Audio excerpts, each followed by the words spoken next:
Mesdames et messieurs, bienvenue à cette émission spéciale. Aujourd'hui, nous recevons pour vous Maître Victor Ebenya Molongi. Il est avocat ici dans la ville province de Kinshasa. Nous allons parler des matières essentiellement plutôt liées à tout ce qui se passe du point de vue juridique ici dans notre pays. Salut déjà et bienvenue Maître Victor. Merci cher journaliste Moses Kana.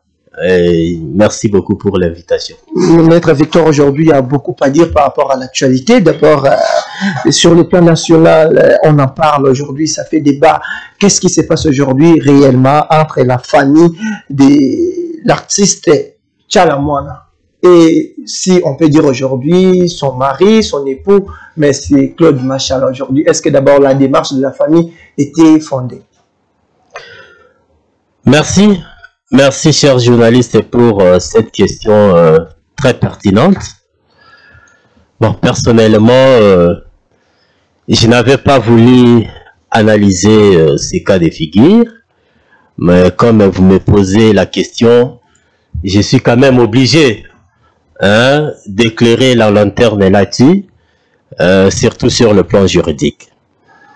En fait, il y a eu la famille de notre artiste Tchala Moana. Cette famille voulait s'opposer à ce que monsieur Claude Machala puisse organiser notamment le deuil. Il y a eu ces débats-là. Bon, c'est une affaire qui paraît comme une affaire purement privée. C'est comme ça j'avais dit que non, bon, je n'avais vraiment pas voulu donner un point de vue là-dessus, mais comme vous me posez la question, je suis quand même obligé de réagir. En fait, d'après nos informations, d'après les informations concordantes, l'affaire Tchala Moana et M.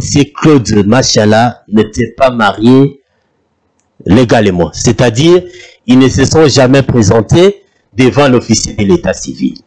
Et dans le cas d'espèce, ce type de mariage, on l'appelle une union libre. Union libre. Et dans une union libre, quand par exemple l'autre décède, on peut dire la concubine décède, la personne là, le concubin, celui qui est resté, ne va quand même pas se considérer comme le veuf pour prendre des responsabilités, en fait, d'organiser le deuil. Parce que ça, c'est sur le plan des droits. Ici, nous parlons des droits. Il ne peut quand même pas organiser le deuil. Dans le cas d'espèce, on se réfère plutôt au liquidateur, conformément à l'article 795 du code de la famille. Quand on parle de liquidateur, on voit la famille. Effectivement, la famille de la défunte, du découlus. Donc, conformément à l'article 795, cet article-là du code de la famille dispose que si la personne décédée, que nous appelons en droit découlus, la personne qui décède et qui laisse des biens, découlus, si la personne décédée ne laisse pas les héritiers de première catégorie, les héritiers de première catégorie, ce sont les enfants. Et si cette personne ne laisse pas les héritiers de première catégorie, c'est le plus âgé des héritiers, c'est-à-dire des autres là. Donc, s'il y a les héritiers de première catégorie, c'est-à-dire les enfants, là, on va choisir les plus âgés des enfants. Mais si il n'y a pas d'enfants, on va choisir simplement les plus âgés des autres héritiers. Et dans le cas d'espèce, c'est plutôt l'aîné des héritiers, soit le petit frère de la défunte, comme dans le cas d'espèce, c'est cette personne-là qui devra être désignée comme liquidatrice. C'est le monsieur-là qui doit être désigné comme un liquidateur. Donc, c'est lui qui devrait s'occuper d'organisation du deuil. Alors, dans le cas d'espèce, comme ce n'était pas lui qui le faisait, les gens qui venaient visiter, n'est-ce pas, la famille éprouvée, passaient plutôt voir M. Claude Machala, Et certainement, peut-être ils se sont sentis un peu écartés. C'est comme ça, ils avaient saisi la justice, ils avaient saisi le parquet général de Kinshasa-Gombe pour contester cela. Mais apparemment, je crois il y a eu soit un accord au niveau de la famille, ils se sont attendus, parce qu'on ne devrait quand même pas continuer à se tirailler. De notre Mamou national. Effectivement, non, le Mamou national, c'est quand même une légende. C'est une légende et nous avons quand même dansé sa musique et on veut quand même, c'était quand même pas bien de voir les gens se tirailler pour l'organisation de son deuil. Certainement, il y a eu soit un accord au niveau de la famille et aussi de M. Claude Machala, et c'est dans ce sens-là qu'on l'a enterré, je crois, hier, paisiblement, qu'on a organisé ces deuils-là. Qu'on a organisé ces idées-là, mais beaucoup de choses se disent autour de ces problèmes. On a suivi les débats entre juristes, d'où certaines personnes évoquent ce qu'on appelle aujourd'hui, sur le plan juridique, même les mariages putatifs. C'est quoi un mariage putatif? Merci beaucoup, parce que nous aussi, nous l'avions dit dans le cadre de notre Asbel 3+, nous avions relevé cela, et il y a eu débat entre juristes. Les autres disent non, c'est un mariage putatif, d'aucuns disent même que non, c'est plutôt la possession d'état d'époux. Là, on va en parler après. Et il y a même un groupe de juristes qui affirme que c'était le fiançailles. Comme ici, c'est une émission à caractère quand même juridique et nous devons quand même éclairer la lanterne là-dessus. En fait, mariage putatif, c'est quoi? Le mariage putatif en soi, ce n'est pas prévu en droit congolais. Le mariage putatif, c'est en France. C'est défini en France. Il y a le Code civil français, en son article 201, qui a défini ce qu'on appelle le mariage putatif. C'est-à-dire, c'est un mariage qui est annulé par une décision de justice. Quand le juge annule le mariage, et en droit français, on estime que la partie qui avait contracté ce mariage de bonne foi, c'est-à-dire la partie qui n'a pas concouru soit à la fraude pour qu'il y ait annulation de ces mariages, cette partie-là, c'est-à-dire l'un des époux, peut bénéficier des avantages de ce mariage. Non, on parle d'abord de mariage putatif quand il y avait mariage légalement. Effectivement, quand il y avait d'abord mariage, et ensuite ce mariage a été annulé par la justice. Et du fait que c'est annulé par la justice, parce qu'on sait que non, dans le mariage, il y a quand même certains avantages qui peuvent en découler. Je peux donner l'exemple. Quand vous vous mariez par exemple avec un Français, vous pouvez obtenir la nationalité française. Il y a par exemple les droits patrimoniaux. Vous pouvez quand même bénéficier de certains biens. Et si ce mariage-là venait d'être annulé, les avantages que vous avez pu obtenir grâce à ces mariages-là, vous les gardez parce que vous étiez de bonne foi. On tient compte de la personne qui a contracté le mariage de bonne foi. Alors la personne-là peut garder par exemple la nationalité française. Mais sur le plan juridique, ce n'était pas le cas avec... Non, ce n'était pas le cas. Ce n'était pas le cas avec le mariage, avec cette union libre entre notre Mamou national et monsieur Claude Machala. Ce n'était pas le cas. Ce n'était pas le cas, là on le met à côté. Mais d'autres aussi parlent de ce que vous venez d'appeler la possession d'état d'époux. C'est quoi la possession d'état d'époux avant d'entrer dans les questions de fond? Oui, la possession d'état d'époux, c'est prévu à l'article 438 du Code de la famille. Notre Code de la famille dispose ceci. À défaut d'acte de l'état civil, le mariage est prouvé par la possession d'état d'époux. Et le législateur continue à définir. Il dit, deux personnes ont la possession d'état d'époux lorsqu'elles se considèrent et se traitent mutuellement comme époux et qu'elles sont considérées et traitées comme telles par leur famille et la société. Là, ça veut dire quoi? Il se peut que deux personnes se marient et elles vont perdre l'acte de l'état civil, c'est-à-dire l'acte de mariage. Alors, pour prouver qu'elles s'étaient mariées, ils peuvent recourir à cette notion-là qu'on appelle la possession d'état d'époux. C'est-à-dire, ils peuvent recourir, puisque s'il faut continuer un peu loin, hein, le deuxième alinéa dit, la possession d'état d'époux est prouvée en présentant plus d'un témoin, parent ou non désintéressé. C'est-à-dire, comme vous n'avez plus l'acte de mariage, vous pouvez recourir à un témoin, un parent ou non.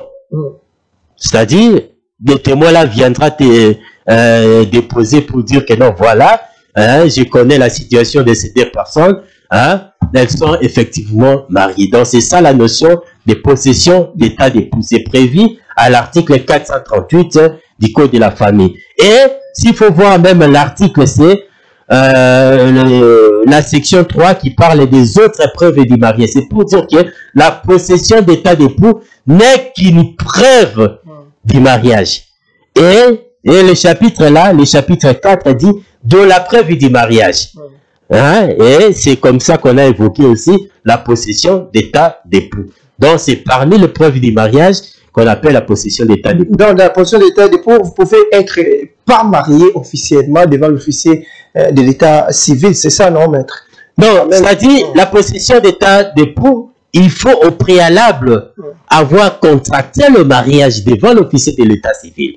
Parce que même la notion du mariage là, un thème qui est défini à l'article 330 du Code de la famille, hein, parce qu'on doit quand même le lire, hein, cet article-là, 330 du Code de la famille, on dit « Le mariage est un acte civil, public et solennel, par lequel un homme et une femme qui ne se sont engagés ni l'un ni l'autre dans le lieu d'un précédent mariage enregistré, établissent entre eux une union légale et durable dont les conditions de formation, les effets et la dissolution sont déterminés par la présente loi. » Donc, ça veut dire quoi?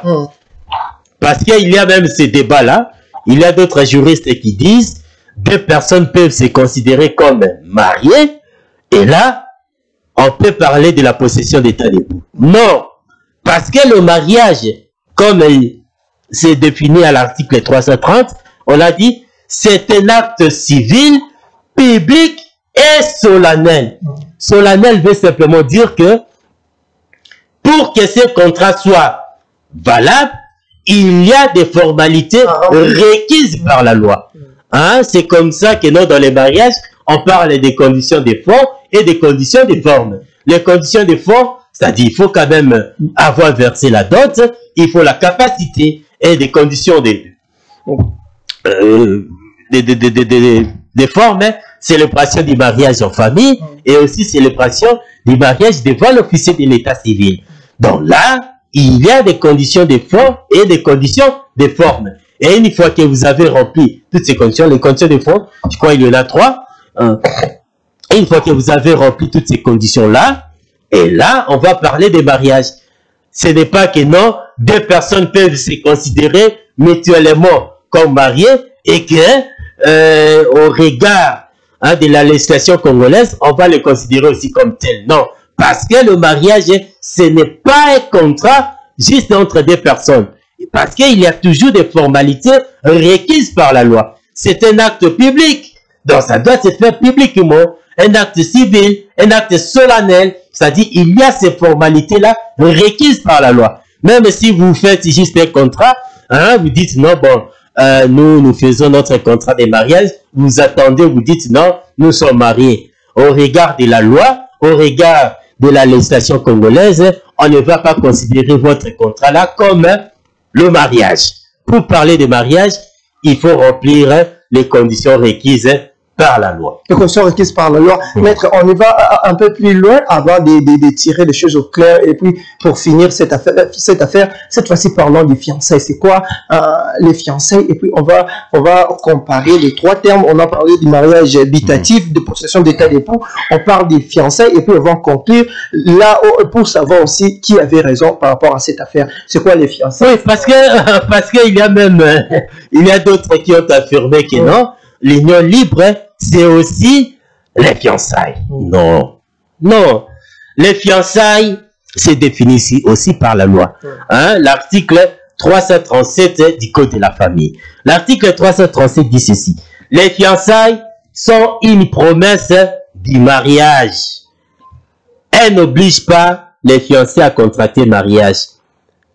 Le mariage peut être contracté sans célébration préalable des fiançailles.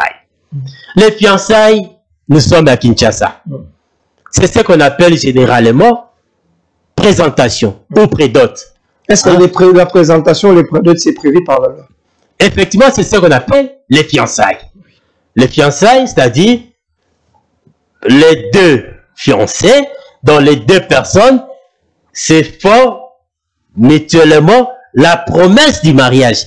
Donc, quand il y a cette promesse-là de mariage, c'est ce qu'on appelle les fiançailles. Hein? Quand deux personnes se promettent le mariage, c'est ce qu'on appelle le fiançailles. Même si la loi a un peu nuancé pour dire que cela n'oblige pas les fiancés à contracter le mariage, même si vous faites mutuellement ces promesses-là, vous n'êtes pas obligé aussi de contracter le mariage. Mais attention, si vous abusez de manière irrégulière, hein, l'autre partie peut aussi vous demander de payer les dommages et intérêts. Hein, la loi a prévu cela. Et il se peut aussi qu'il y ait le mariage sans pour autant qu'il y ait célébration des fiançailles. Bien que c'est prévu, mais ce n'est pas ce qu'on appelle une disposition impérative. Hein, en droit, nous l'appelons, hein, ce sont des dispositions supplétives de la loi. C'est-à-dire les partis peuvent y déroger. Hein, les partis peuvent aller directement célébrer les mariages sans pour autant passer par les fiançailles. Et donc, c'est pour dire que les fiançailles, c'est différent de ce qu'on appelle l'union libre. L'union libre. Donc, maître, pour couper tout court, selon vous, qui avait raison par rapport à ces débats? C'était quelle forme de relation par rapport à tout ce qui s'est passé entre M. Claude Machala et puis la famille de la défunte membre national à Tchalamouane? Bon, en fait, moi, en réalité, je n'aime vraiment pas individualiser ces débats-là. Hein? Moi, je vais peut-être parler de l'union libre de manière générale, hein, pas simplement hein, les cas de Claude Machala. Bon, peut-être c'est un cas qui nous a poussé quand même hein, à parler de l'union libre, hein, à réfléchir sur cette matière. Mais ce n'est pas que non, nous venons ici sur le plateau hein, pour parler de la vie privée de ces deux personnes. Non. Oui, bon, en fait, la question c'était de définir alors quel était cette genre de relation. Effectivement, c'est ce qu'on appelle l'union libre. Oui. C'est ce qu'on appelle l'union libre. À Kinshasa, nous l'appelons Yakatofanda. Hein? Yakatofanda, même si vous restez pendant 50 ans, 100 ans, cela ne sera pas transformé en mariage. Hein? Pour parler de mariage, il faut quand même que vous remplissiez les conditions là requises par la loi. Parce que, comme je l'ai dit, hein, comme c'est pas aussi moi aussi qui l'ai dit, comme la loi l'est dit, hein, le mariage est un acte public, civil et solennel. C'est-à-dire, dont les conditions de formation et de validité sont données par la loi. Il faut remplir les conditions là requises par la loi. J'ai dit, il y a les conditions de fond et des conditions de forme. Les conditions de fond et des conditions de forme, maître, pour prendre la dernière thématique où nous allons parler aussi de la nature juridique des conférences du gouverneur. Mais avant de citer, maître, est-ce que c'est prévu aussi par la loi au cas où il y avait mariage, qui a plutôt divorce, que l'une des parties puisse aller saisir la justice, surtout du côté de l'homme, pour retirer les biens qu'il avait versés du côté de la femme? Est-ce que cette démarche s'est prévue aussi par la dot? Oui. Non. Hein, il n'y a pas... Quand le mariage est déjà célébré, on ne peut plus... Quand on procède, par exemple, on va devant les tribunaux solliciter les divorces, là, on ne peut plus réclamer hein, quand vous restituez, quand vous remboursez la dot. Là, même s'il y a l'adultère. Bon, en fait, en ce qui concerne les divorces, les divorces, il n'y a qu'un seul motif là de divorce. Hein, c'est ce qu'on appelle la destruction irrémédiable de l'union conjugale. C'est-à-dire destruction irrémédiable, comme le terme l'indique. C'est-à-dire il y a possibilité, il y a impossibilité d'y remédier. C'est ça la destruction irrémédiable des liens conjugaux. Ça peut être, selon vous, quand vous avez parlé de l'adultère, mais sachez que on peut aussi pardonner à l'adultère. Hein? Est-ce que c'est nécessairement la destruction irrémédiable des liens conjugales? C'est point d'interrogation. C'est-à-dire, le juge va se rendre compte que non. Pour ces cas précis, il y a impossibilité pour les époux de continuer à vivre ensemble. C'est ce qu'on appelle la destruction irrémédiable. Ça peut être soit une des parties a promis à l'autre l'empoisonnement, quelque chose pareil. On dit non, s'il faut les laisser ensemble, il y aura danger. Peut-être là, le juge peut prononcer les divorces. Est-ce que maître, le juge peut prononcer les divorces juste par le désir ou la nécessité d'une seule personne de l'union? Ou ça doit être nécessairement les désirs de deux personnes ou les deux En fait, quand une partie sollicite le divorce, d'ailleurs, en matière de divorce, ce n'est pas des tic au tac, nous avons toujours dit que en matière de divorce, il n'y a pas célérité.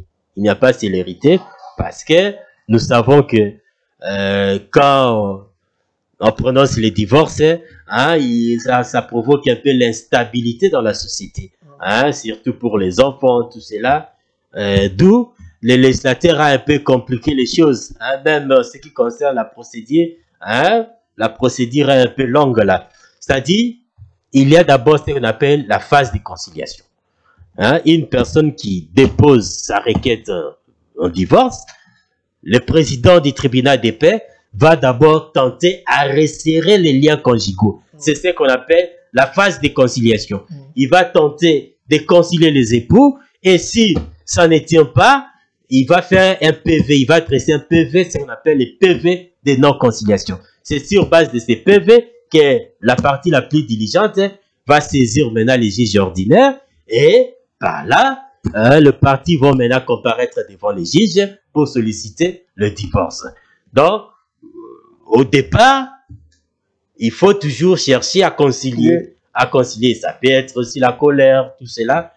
Et plus que ça prend un peu du temps, et surtout s'il a les enfants, puisque la loi dit, s'il a les enfants, même les délais d'ajournement, c'est-à-dire quand le juge se rend compte qu'il y a une possibilité de concilier les époux, le juge va vous renvoyer devant les juges ordinaires, c'est-à-dire le président du tribunal des paix va vous renvoyer devant les juges ordinaires. Et les délais là pour vous renvoyer devant les juges ordinaires, c'est ce qu'on appelle les délais d'ajournement. Et les délais d'ajournement, c'est 6 mois. Il dit que non, bon, comme il y a les enfants, il faut observer d'abord les délais de 6 mois. Il se peut que dans les 6 mois là, les deux parties peuvent aussi s'attendre. Donc, c'est comme ça. C'est comme ça, maître, il ne nous reste pas beaucoup de temps. Vous allez juste nous parler, peut-être en bref, c'est quoi la nature juridique de ce qu'on appelle aujourd'hui la conférence ou les conférences des gouverneurs aujourd'hui? Oui, la conférence des gouverneurs, c'est prévu par la loi. Oui. Il y a la constitution, notre constitution, je crois, à l'article 200 qui a prévu cela. La conférence des gouverneurs, en réalité, c'est un organe. C'est un organe au niveau de la province. Puisque aujourd'hui, ce qu'il ne faut pas ignorer, la province, c'est une institution politique. Aujourd'hui, ce n'est plus la province qu'on a connue à l'époque de Mobutu, parce que là, on parle un peu de la décentralisation. Ce n'est pas la décentralisation administrative. Aujourd'hui, c'est plutôt une autre décentralisation qu'on appelle le régionalisme politique. Et au niveau de la province, nous avons ce qu'on appelle l'Assemblée provinciale, qui est l'organe délibérant, qui est également une institution politique. Il y a aussi le gouvernement provincial. Le gouvernement provincial, c'est vraiment un exécutif, un pouvoir exécutif à l'échelon provincial. Et à côté de ces deux institutions-là, il y a aussi ce qu'on appelle la conférence des gouverneurs. La conférence des gouverneurs, en réalité, c'est un organe commun et consultatif pour toutes les provinces et la ville de Kinshasa. C'est-à-dire, cette conférence-là, qui est présidée par le président de la République, donc c'est un organe commun pour toutes les provinces et la ville de Kinshasa. Et même en ce qui concerne sa composition, vous allez constater que c'est composé, outre les gouverneurs des provinces, il y a le président de la République, il y a le Premier ministre, il y a le ministre de l'Intérieur. Donc, ce sont là des personnes qui composent la conférence des gouverneurs. Et là, dans la conférence des gouverneurs, ils peuvent harmoniser, le parti peut harmoniser le vie. Hein? Il se peut qu'il y a divergence. Aujourd'hui, nous savons qu'il y a difficulté d'appliquer ce qu'on appelle la retenue à la source. Hein? Parce que la Constitution a prévu que les provinces puissent retenir 40% des recettes qu'elles mobilisent, qu'elles puissent retenir ça à la source. Mais dans la pratique, il y a cette difficulté. C'est au niveau de la conférence des gouverneurs que de telles questions peuvent être débattues, afin d'harmoniser un peu le vie. Donc, c'est ce qui s'est fait, qui se passe aujourd'hui à Mbandaka, parce qu'il y a le gouverneur des provinces qui se sont réunis à Mbandaka autour du président de la République pour la conférence des gouverneurs. Donc, c'est ça, la conférence des gouverneurs peut-être... donc, c'est prévu par la loi. Il y a même une loi qui a organisé tout cela. Hein, une loi qui a organisé... Une loi organique. Effectivement, une loi organique qui a organisé cet organe-là qu'on appelle la conférence des gouverneurs. La conférence des gouverneurs, maître, il ne nous reste pas beaucoup de temps. Peut-être vous aurez 2 ou 3 minutes devant la caméra pour expliquer quelque chose peut-être que nous n'avons pas pu demander comme question au cours de cette émission. Vous avez le temps. Oui, merci. Merci parce que dire que non, dans 2 minutes, on pourra quand même éclairer tout ce dont on a parlé au cours de cette émission. Je crois que c'est un peu difficile. Bon, ce que je voulais juste ajouter, il y a la loi 17 octobre 2008 qui a organisé la conférence des gouverneurs, et aussi ceux qui veulent approfondir toutes ces questions, nous avons notre structure qui s'appelle Droit Plus ASBEL. Là, nous organisons également des formations, hein, surtout en matière des droits. Nous avons une page Facebook qui est vraiment très suivie. Nous avons un site internet www.droitplusrdc.net, là où nous faisons ce travail-là de diffusion des droits. Donc, c'est ça, parce que nous avons constaté que quand les différentes lois de la République ne sont pas assez vulgarisées, ne sont pas assez diffusées, il y a souvent aussi des violations, d'où nous faisons ce travail-là de diffusion des droits. De diffusion des droits, maître, je crois que c'était aussi votre dernier mot pour aujourd'hui. Vous n'avez plus rien à ajouter par rapport à ça, je crois. Merci beaucoup. Au moins à la prochaine émission, nous allons un peu approfondir d'autres questions. Merci, mesdames et messieurs. Vous allez suivre cette émission partout, ici à la télé, sur nos différentes plateformes. Vous tapez seulement Droit Plus ASBEL. Nous sommes sur Facebook, nous sommes sur YouTube, nous sommes partout dans les différentes plateformes de téléchargement, sur les réseaux sociaux, bien sûr. Vous allez nous trouver. Un grand merci à l'ingénieur Bienvenu Lissassi qui était partout aujourd'hui, si je peux dire, pour réaliser cette émission. Merci à vous de nous avoir suivis et on se retrouve déjà très bientôt avec Maître Victor pour une nouvelle occasion d'expliquer toutes les matières liées au droit ici en République démocratique du Congo, mais aussi ailleurs. Portez-vous bien et à la prochaine. Au revoir.